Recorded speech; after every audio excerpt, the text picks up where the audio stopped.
எல்லோருக்கும் வணக்கம். இந்த வீடியோ வந்து ஷேர் மார்க்கெட்னா என்னன்னே தெரியல. ஓகே. எதுக்காக ஷேர் மார்க்கெட்ல இன்வெஸ்ட் பண்ணணும்? யாரெல்லாம் இன்வெஸ்ட் பண்ணலாம்? எப்ப இன்வெஸ்ட் பண்ணணும்? எதுக்காக இன்வெஸ்ட் பண்ணணும்? எதுக்காக நான் வந்து இந்தியால தான் இன்வெஸ்ட் பண்ணணும்? ஏன் யுஎஸ், ஜப்பான் இந்த மாதிரி வளர்ந்த நாடுகள்ல ஏன் இன்வெஸ்ட் பண்ணக்கூடாது? எப்படி இன்வெஸ்ட் பண்ணலாம்? ஷேர்னா என்ன? இத பத்தியெல்லாம் ஃபுல்லா பார்க்க போறோம். இது வந்து full and full beginner guide. இது என்னோட ஸ்டைல்ல ரொம்ப சிம்பிளா எனக்கு தெரிஞ்ச வேர்ட்ஸை வச்சு நான் யூஸ் பண்ணியிருக்கேன். ஸோ தப்பாக இருந்தால் மன்னிச்சுக்குங்க. நல்லா இருந்தால் உங்களுக்கு தெரியாத பாயிண்ட்ஸ் இதில் போட்டிருந்தீங்கன்னா பாராட்டுங்க. ஓகே, வாங்க ஒன் பை ஒன் பார்க்கலாம். First of all, share market அப்படின்னா அது ஒரு பிளாட்ஃபார்ம். அங்கே வந்து நம்ம வந்து ஷேர்ஸை வந்து வாங்கி விற்கலாம். அதை தான் ஷேர் மார்க்கெட்னு சொல்கிறோம். இப்போ எக்ஸாம்பிள் சொல்லணும்னா, ஒரு கூல்ட்ரிங்க்ஸ் கம்பெனி இருக்குது. அந்த கூல்ட்ரிங்க்ஸ் கம்பெனியில் ஒரு பாட்டிலை வந்து நீங்கள் வாங்கி வச்சுக்கிட்டீங்க. ஓகே, சப்போஸ் அந்த கம்பெனி வந்து நல்ல ரிட்டர்ன்ஸ் கொடுக்குறாங்க, நல்லா போகுது அப்படின்னா அந்த பாட்டிலோட ரேட்டு அதிகமாகும். ஸோ அந்த டைம்ல நீங்க பாட்டில் வந்து செல் பண்ணா உங்களுக்கு லாபம் கிடைக்கும். சப்போஸ் அந்த கூல்ட்ரிங்க்ஸ் கம்பெனி வந்து இல்ல நல்லா போகல அப்படின்னா என்ன ஆகும்? பாட்டிலோட ரேட் வந்து கம்மியாகும். ஸோ அப்போ வந்து உங்களுக்கு வந்து லாஸ் ஆகும். இவ்வளவுதான். இதுதான் ஷேர் மார்க்கெட். ஒரு ஸ்டாக், ஒரு ஷேரை வந்து வாங்கி விற்கணும், அவ்வளவுதான். ஓகே, எதுக்காக கம்பெனி வந்து அவங்க வந்து ஷேரை வந்து செல் பண்றாங்க அப்படின்னா அவங்களோட மீன்ஸ் அவங்க பிஸ்னஸை க்ரோத் பண்ணலாம். இப்போ டீ கடை போட்டிருக்காங்க, அவங்க வந்து பேக்கரியா மாற்றணும்னு நினைக்கிறாங்கன்னா அவங்களுக்கு யாராச்சும் இன்வெஸ்டர் தேவை. அவங்க போய் லோன் எடுக்கிறதுக்கு பதிலாக அவங்களோட ஓன் ப்ராப்பர்ட்டியை வந்து சேல் பண்ணிட்டு மீன்ஸ் அதை வந்து ஸ்டாக்கா கன்வெர்ட் பண்ணி அவங்க வந்து ஷேர் மார்க்கெட்ல கொடுக்குறாங்க. அதை வந்து பப்ளிக் வாங்குறாங்க. அப்போ வந்து க்ரோ ஆகுது. க்ரோ ஆகும்போது நல்ல மதிப்பு வரும்போது நம்ம சேல் பண்றோம். ஸோ இவ்வளவுதான். இப்போ நீங்க சப்போஸ் நீங்க 100 ருபீஸ்க்கு வந்து ஒரு ஷேரை வந்து வாங்குறீங்க. அது வந்து ஒரு 120, 150, 200 அந்த மாதிரி போகும்போது நீங்க வித்துட்டீங்கன்னா உங்களுக்கு ப்ராஃபிட். ஸோ இதுதான் சிம்பிளா சொல்லணும்னா என்னோட ஒப்பீனியன். ஓகே, என்னோட ஸ்டைல்ல நான் சொல்லியிருக்கேன். நிறைய பேர் வேற வேற விதமா சொல்லலாம். ஸோ பேசிக்கா தெரிஞ்சா போதும். ஓகே, ஸோ நான் இவ்வளவுதான் பாக்குறேன் ஷேர் மார்க்கெட்னா. அது ஒரு ஒரு இன்வெஸ்டரா பார்க்கணும்னா ஒரு ஸ்டாக் வந்து வாங்குறோம், நல்ல குரோத்தான கம்பெனியா இருந்தா அதுல வந்து இன்வெஸ்ட் பண்றோம். அது மேல போகும்போது விற்கிறோம், அவ்வளவுதான். இது எல்லாமே நெட்ல இருந்து எடுத்த டேட்டா. ஓகே, நானா எதுவும் கிரியேட் பண்ணல, நெட்ல இருந்து எடுத்த டேட்டா தான். ஓகே, அடுத்து Indian stock market. Indian stock மார்க்கெட்டை பத்தி சொல்லணும்னா, அதாவது 5வது லார்ஜஸ்ட் மார்க்கெட்டா. ஓகே, 5th லார்ஜஸ்ட், உலகம் ஃபுல்லா கம்பேர் பண்ணா 5th லார்ஜஸ்ட் மார்க்கெட்னு சொல்றாங்க. அது வந்து 4 trillion market US dollar, 4 trillion US dollar market capitalisation இருக்கான் நம்ம இந்தியன் ஸ்டாக் மார்க்கெட்ல. இது வந்து 2023ல வந்த டேட்டா. ஓகே, 15 கோடி இன்வெஸ்டர்ஸ் வந்து இன்வெஸ்ட் பண்ணிக்கிட்டு இருக்காங்க. யூனிக்யூவா மீன்ஸ் கண்டினியூஸா இன்வெஸ்ட் பண்ணிக்கிட்டே இருக்காங்க. மார்க்கெட் விட்டு வெளியில போகல அப்படிங்கிறாங்க. ஸோ அப்பனா பாத்துக்குங்க, இந்தியன் ஸ்டாக் மார்க்கெட் மேல இது வந்து 115 crore சொல்றோம்ல, 15 கோடி. இவங்க வந்து இந்தியா மட்டும் கிடையாது, இதுல வந்து எஃப்ஐஐ இருக்காங்க. கண்டிப்பா எஃப்ஐஐ இருக்காங்க. ஸோ இதுல அவங்க தான் மேஜர் ரோல் பிளே பண்றாங்க. அப்போ வந்து ஃபாரின்ல இருக்க எல்லா இன்வெஸ்டருமே மெயினா பாக்குறது இந்தியா. எதுக்காகனா அவங்களோட மக்கள் நம்ம யூஸ் பண்ற எல்லாமே, அதாவது 65% கன்சப்ஷன் நமக்கு இந்தியாவில் உருவானாலும் நமக்கு வெளியில இருந்து ஒரு 45% நம்ம வந்து இம்போர்ட் பண்ணிக்கிட்டு இருக்கோம். ஸோ அதனால எல்லாரோட கண்ணும் இந்தியா மேலதான் இருக்கு.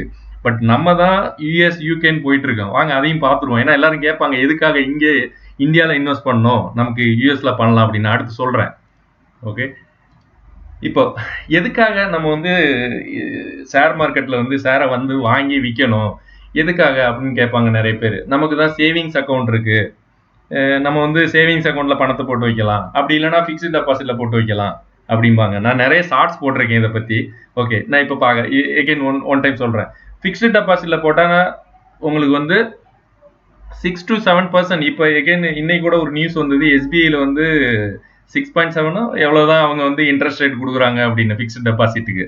இப்போ எல்லாருமே என்ன பண்ணுவாங்கன்னா, மணியை வந்து வித்ட்ரா பண்ணி ஷேர் மார்க்கெட் தான் வருவாங்க. ஏன் சொல்றேன்னா, அவங்க வந்து இந்தியாவோட இன்ஃப்ளேஷன் வந்து, எக்ஸாம்பிள் இன்ஃப்ளேஷன் என்னன்னா, சிம்பிளா எனக்கு தெரிஞ்ச அளவு சொல்றேன். ஒரு 2010 இல்ல 15, இப்ப இது 10 வருஷத்துக்கு முன்னாடி 1000 ரூபாயோட வேல்யூ என்ன, இன்னைக்கு 1000 ரூபாயோட வேல்யூ என்ன? ஸோ பண வீக்கம் அது வந்து எப்பயுமே இருக்கு இந்தியாலன்னு இல்லை, எல்லா கண்ட்ரீஸ்லயுமே இருக்கு. அப்போ வந்து பொருட்களோட விலையெல்லாம் கூடும்போது 1000 ரூபாய் நீங்க அப்ப இருந்து இப்போ வரைக்கும் வச்சிருந்தீங்கன்னா அது வந்து என்ன சொல்ல, யாரோ திருடிக்கிட்டே இருக்காங்க உங்களுக்கே தெரியாம. நீங்க அதைத்தான் சொல்றேன், சேவிங்ஸ்லயோ உண்டியலோ போட்டு வச்சீங்கன்னா அது யாரோ திருடுறாங்க, அது உங்களுக்கு தெரியாம அது அழிஞ்சுக்கிட்டு இருக்கு. அதுக்காக கண்டுபிடிச்சதான் பிக்ஸ்டு டெபாசிட். அவ்வளவுதான், இது வேற எதுவுமே கிடையாது. பிக்ஸ்டு டெபாசிட்ங்கிறது இன்ஃபிளேஷனை உங்க பணத்தை வந்து வீக் ஆகாம வச்சுக்கிறதுக்காக ஒரு மெத்தட் தான் பிக்ஸ்டு டெபாசிட்.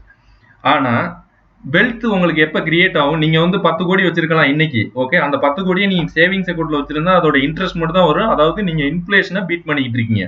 பட் அந்த 10 கோடி இன்னும் ஒரு 10 வருஷம் கழிச்சு அது அப்படியே தான் இருக்கும். உங்களுக்கு வந்து இன்ஃபிளேஷன் வந்ததுனால அது பணத்தோட வேல்யூ வந்து அதை கண்ட்ரோல் பண்ணி வச்சுக்கலாம்.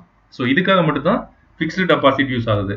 நீங்க கண்டிப்பா வெல்த்தை கிரியேட் பண்ணணும். நீங்க வந்து ஒரு ஸ்டாக்ல மேபி 1 lakh வச்சிருக்கீங்க, ஒரு 5 ஸ்டாக்கை வாங்கி வைங்க, ஒரு 5 years கழிச்சு பாருங்க எவ்வளவு ரிட்டர்ன்ஸ் கொடுத்துருக்குன்னு. இவங்க வந்து நிஃப்டி 50 வந்து கிராஜுவலா நமக்கு வந்து 12 to 14% இப்போ வரைக்கும் கொடுத்துருக்காங்க. அதாவது இந்த நிஃப்டி 50னா என்எஸ்சி எக்ஸ்சேஞ்ச், இவங்க வந்து ஷேர் மார்க்கெட் ஓப்பன் 1992 எப்போ வந்தாங்க, அப்ப இருந்து இப்போ வரைக்கும் 12 to 14% தராங்க. ஆல்மோஸ்ட் டபுள் டைம், 6 to 7 தான் இவங்க தர்றாங்க. பட் இவங்க வந்து 12 to 14, அதாவது டபுள் டைம் தர்றாங்க எஃப்டியோட. ஸோ அதனால இதை நீங்க கன்சிடர் பண்ணலாம். பட் நிறைய பேருக்கு ரிஸ்க் ஃபேக்டர் இருக்கு. கண்டிப்பா எல்லாத்துலயுமே ரிஸ்க் இருக்கு. இப்போ நீங்க வந்து 10 கோடியை பிக்ஸ்டு டெபாசிட்ல போட்டு வச்சாலும் அந்த பேங்க் வந்து சப்போஸ் கரப்ட் ஆயிருச்சு, மீன்ஸ் பேங்க் கரப்ட் ஆயிருச்சு அப்படின்னா உங்களுக்கு 5 லட்சமே என்னமோ தான் தருவாங்க. அதுவுமே லேட்டஸ்ட், மீன்ஸ் அது ஆர்பிஐல நிறைய ப்ரொசீஜர் இருக்கு, கம்ப்ளைண்ட் பண்ணி அந்த அமௌண்ட் எல்லாம் வாங்க நிறைய இருக்கு அதுக்கு. ஸோ எல்லாத்துலயுமே ரிஸ்க் இருக்கு. அதனால இதுல ஒரு ஸ்டாக்ல வாங்கினா அந்த கம்பெனி அழிஞ்சா மட்டும்தான் உங்க மீன்ஸ் அதுக்குமே நிறைய செபி ரூல்ஸ் எல்லாம் போட்டிருக்காங்க. ஓகே, ரொம்ப டீப்பா போகல, நான் எனக்குமே டீப்பா தெரியாதுங்க, நான் ஓப்பனா சொல்லிடுறேன். இதெல்லாமே நான் நெட்ல இருந்து எடுத்த டேட்டா. ஓகே, இந்தியா வந்து எதுக்காக க்ரோத் பண்ணணும்னா, இப்போ இந்த பிக் பிளேயர்ஸ்ன்னு சொன்னீங்கன்னா ரிலையன்ஸ், டிசிஎஸ், இன்ஃபோசிஸ், இந்த மாதிரி கம்பெனிஸ்லாம் வந்து அவங்க வந்து மார்க்கெட்ல வந்து நல்லா பெர்ஃபார்ம் பண்றதுனால இந்தியாவோட க்ரோத் வந்து மேல போயிட்டு தான் இருக்கு. ஸோ அந்த மாதிரி கம்பெனிஸ்லாம் நம்ம இன்வெஸ்ட் பண்ணலாம். நிறைய கம்பெனிஸ் இருக்கு, ஏகப்பட்ட கம்பெனிஸ் இருக்கு. பட் நம்ம வந்து இன்னமும் பிக்ஸ்டு டெபாசிட், இதுக்கப்புறம் பிக்ஸ்டு டெபாசிட் யாரும் போட மாட்டாங்க கண்டிப்பா. இந்த எஸ்ஐபி, மியூச்சுவல் ஃபண்ட் அந்த மாதிரியாச்சும் நிறைய பேர் உள்ள வர்றாங்க. ஸ்டாக்ஸ்ல உள்ள வரலனாலும் எஸ்ஐபி, மியூச்சுவல் ஃபண்டு, இல்ல இடிஎஃப், பாண்டு இந்த மாதிரி எல்லாம் வாங்கி, கோல்டு இந்த மாதிரிலாம் வாங்கிட்டு தான் இருக்காங்க. பட் ஓகே, அவ்வளவுதான், அவங்கவுங்க விருப்பம், நம்ம அதுல ஒன்றும் தலையிட முடியாது. ஓகே, ஸோ அடுத்து வந்து இந்தியா ஸ்டாக் மார்க்கெட்ல எதுக்காக இன்வெஸ்ட் பண்ணணும் அப்படின்னு கேட்குறாங்க. அப்படி கேட்கும்போது நமக்கு வந்து லோக்கல் மார்க்கெட்டை பத்தி நல்ல அண்டர்ஸ்டாண்டிங் இருக்கும்.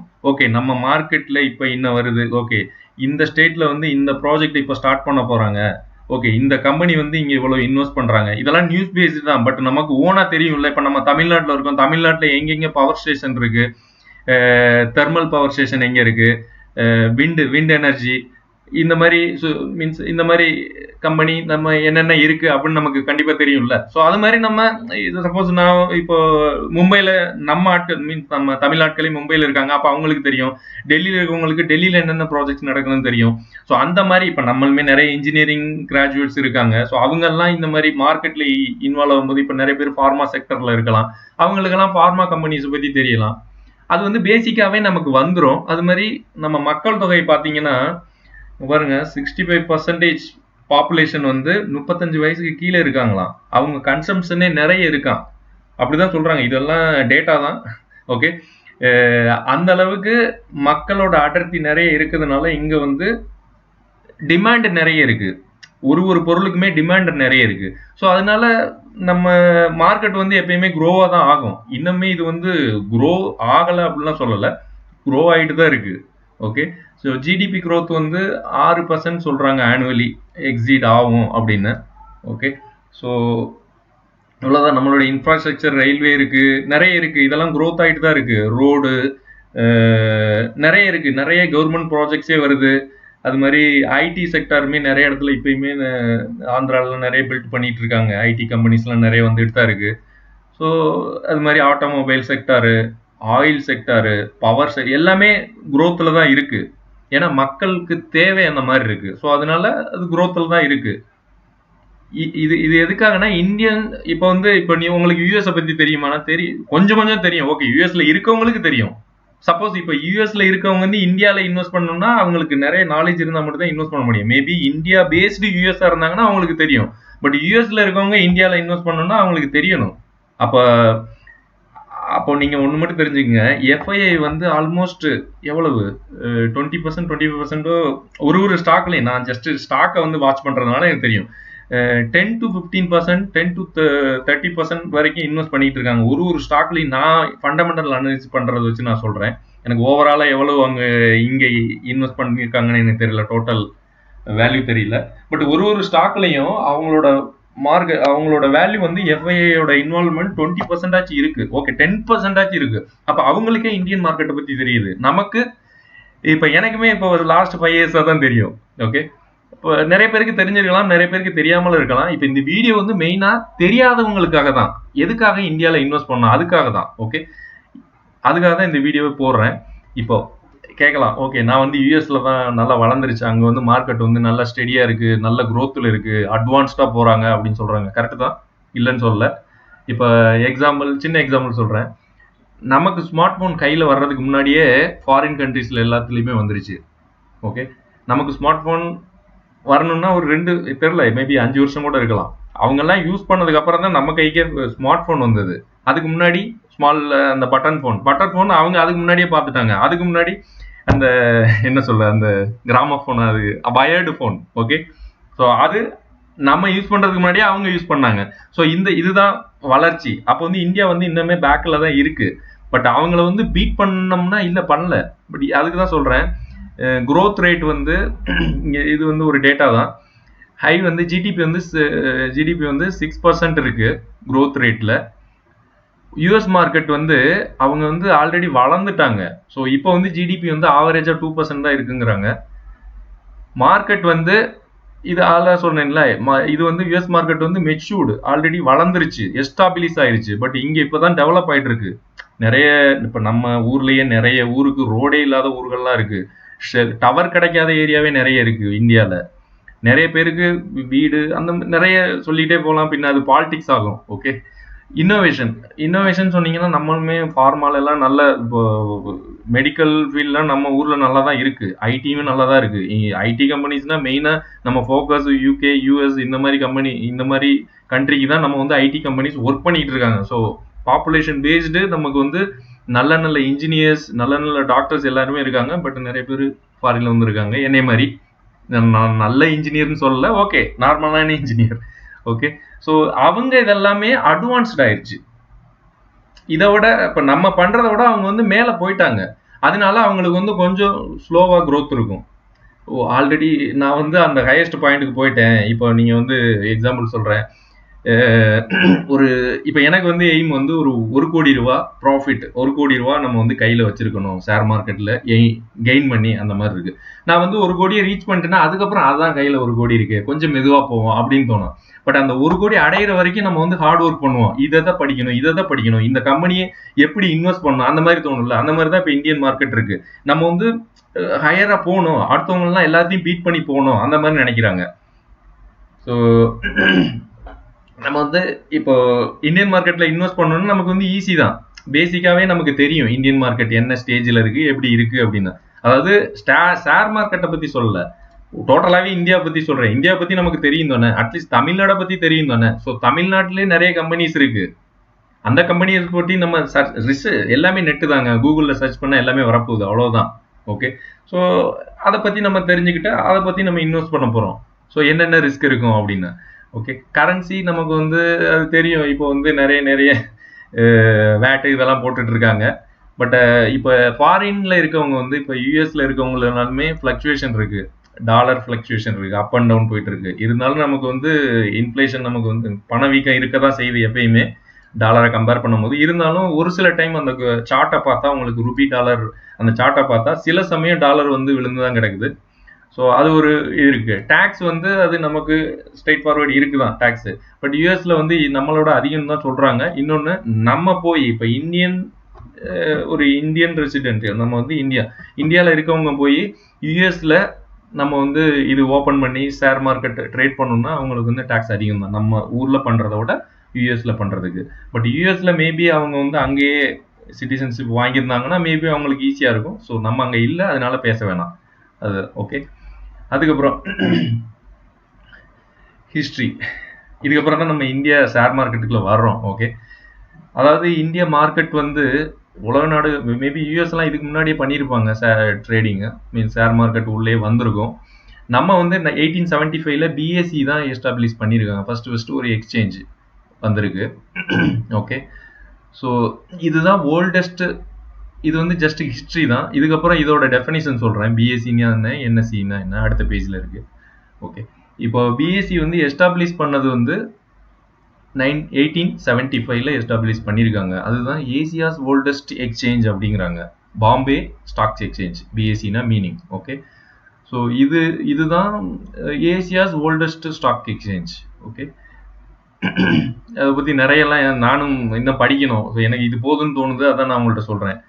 1992ல அதுக்கப்புறம் இவங்க வந்து அந்த டைம்ல வந்து பேப்பர் அந்த மாதிரி மேனுவலாக தான் ட்ரேட் பண்ணிட்டு இருந்திருக்காங்க. ஸ்டாக்கை வாங்குறது, விற்கிறது, இதெல்லாமே வந்து பேப்பரில் தான் ட்ரேடிங் நடந்திருக்கு.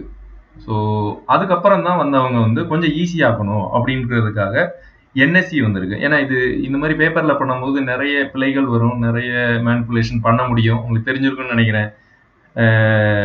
இந்த மாதிரி நம்ம வந்து பேப்பரில் பண்ணும்போது ரைட்டிங் தானே, ஸோ அதில் நிறைய பிரச்சனைகள் வரும். ஸோ அதை கண்ட்ரோல் பண்ணுறதுக்காக இவங்க கொண்டு வந்தது தான் என்எஸ்சி எக்ஸ்சேஞ்ச். அது வந்து நேஷ்னல் ஸ்டாக் எக்ஸ்சேஞ்ச்.